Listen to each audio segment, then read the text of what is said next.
बादब बामुलाहजा में मैं फजल इमाम मलिक। चुनावी सर्वेक्षणों का भी अजब खेल है।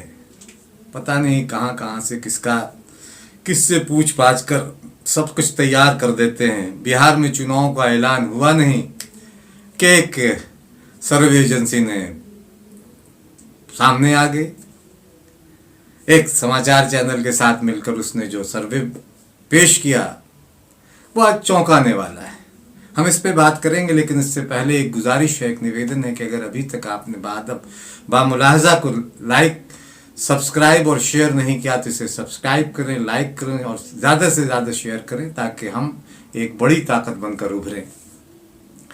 तो चुनाव के ऐलान के साथ ही एबीपी सी वोटर एक सर्वे एजेंसी है, उसने सबसे पहले उसका सर्वे आ गया। खेल देखिए सर्वे एजेंसियों का। सी वोटर के प्री पोल सर्वे जो आया तुरंत जिस दिन चुनाव का ऐलान हो उसी दिन या उसके बाद, उसके मुताबिक एनडीए को इस चुनाव में 141 से 161 सीटें मिलेंगी, यानी लगभग 2/3 बहुमत, और महागठबंधन को 64 से 84 सीटें मिल सकती है और अन्य को 13 से 23 सीटें मिलने की उसने उम्मीद लगाई है। 5 साल पहले 23 सितंबर 2015 विधानसभा का चुनाव तब भी हुआ था और यही सी वोटर का सर्वे आया था। विसंगतियां देखिए सर्वे का।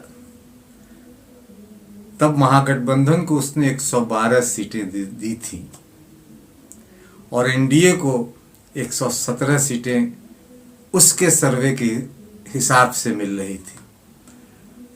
लेकिन उस चुनाव के जब नतीजे आए तो महागठबंधन को तब 178 सीटें मिली और एनडीए को 57 सीटें मिली थी। 2015 में लगभग सारे सर्वे फेल हुए थे, एग्जिट पोल भी सही साबित नहीं हुए थे। ऐसे में सवाल है कि इसे कितना सही माना जाए। चौंकाने वाली बात है कि मुख्यमंत्री को के तौर पर पसंद करने वालों की तादाद सबसे ज़्यादा है। नीतीश कुमार को 30.9% उन्हें पसंद करते हैं। तेजस्वी को पसंद करने वाले को 15.4% फीसद लोग पसंद करते हैं। सुशील मोदी को 9.2%। लेकिन रोचक इस पोल का में यह है कि मुख्यमंत्री के तौर पर जो बताया गया था 2015 में, तब नीतीश कुमार को 53% लोग पसंद कर रहे थे और सुशील मोदी को 18%। यानी उनके ग्राफ में कितनी कमी आई है इससे समझा जा सकता है। 5 साल में उनका ग्राफ कहाँ से घटकर कहाँ आ गया, ये इस सर्वे से समझा जा सकता है। और अभी दिलचस्प ये है कि लालू यादव को 5% लोग पसंद कर रहे थे तब, लेकिन इस बार तेजस्वी यादव का ग्राफ लालू यादव को भी मुख्यमंत्री मान रहे हैं तो उससे 22-23% हो जाता है मिला के। तो मुख्यमंत्री की रेटिंग में कमी आई है। सुशासन बाबू मानना लोगों ने कम कर दिया है, लेकिन उनके गठबंधन को 2/3 के करीब बहुमत मिल रही है। ये एक अजब सा सर्वे है। और अगर कामकाज की बात करें इसी सर्वे के, तो नीतीश कुमार के काम को 27.6% लोग ही अच्छा मान रहे हैं और खराब मानने वालों की तादाद 45.3% है। इससे समझा जा सकता है कि सर्वे किस तरह से हुआ। रोजगार से लेकर दूसरे मुद्दों को लेकर लोग उद्वेलित हैं, लेकिन सर्वे कह रहा है कि एनडीए को 2/3 बहुमत मिलेगा। अभी हालांकि इसमें अभी बहुत सारे मगर पेज बाकी है। पता नहीं अभी तक आप लोगों के पास कितने लोगों के पास सर्वे करने वाला है। आज तक मुझसे तो किसी ने आज तक ये सवाल नहीं पूछा कि आप किसे वोट दे रहे हैं या किसे देना चाहें, और या मेरे आसपास रहने वालों के पास कोई सर्वे एजेंसी नहीं आई। इस सर्वे में सरकार के खिलाफ गुस्सा है। जिस तरह से पलायन हुआ, छात्रों को लेकर सरकार का ये रवैया रहा, कोटा से मंगवाने के मजदूरों को लेकर, तो नीतीश और भाजपा के नेताओं की रेटिंग गिरी है। तो क्या वजह है कि नीतीश कुमार आसानी से जीत जाएंगे? 2015 में तब महागठबंधन की हवा नहीं थी उस तरह से। आम धारणा थी उस चुनाव में कि एनडीए जीतेगा, लेकिन एनडीए बुरी तरह पराजित हुआ। और इस बार तो विपक्ष एक तरह से देखा जाए तो तेजस्वी यादव की धार कम है, लेकिन फिर भी कम होने के बावजूद एक नीतीश कुमार के खिलाफ एक गुस्सा है लोगों में, जो सर्वे भी दिखा रहा है। तब सत्ता में नीतीश ही थे, केंद्र सरकार के खिलाफ एक तरह से यहाँ माहौल बना। लालू यादव भी विपक्ष में थे और नीतीश भी नरेंद्र मोदी के खिलाफ थे। और अभी का विपक्ष का चेहरा ये है कि तेज विहीन चेहरा है। कांग्रेस हाशिए पर दिखाई दे रही है। कांग्रेस की स्थिति बिहार में बेहतर नहीं है। वामपंथी दल अपने अंतर्विरोधों से लड़ रहे हैं। और इस बीच जो महत्वपूर्ण घटना हुई, पता नहीं सर्वे कहाँ से किया गया और 2/3 के तीसरे मोर्चे का गठन होता है। असदुद्दीन ओवैसी, उपेंद्र कुशवाहा, देवेंद्र यादव, बहुजन समाज पार्टी, 6 दलों का एक फ्रंट बना।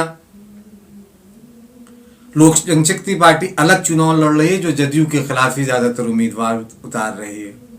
मुकेश सहनी भारतीय जनता पार्टी के साथ चले गए, महागठबंधन से नाता तोड़ लिया। महागठबंधन से कई दल अलग हो गए।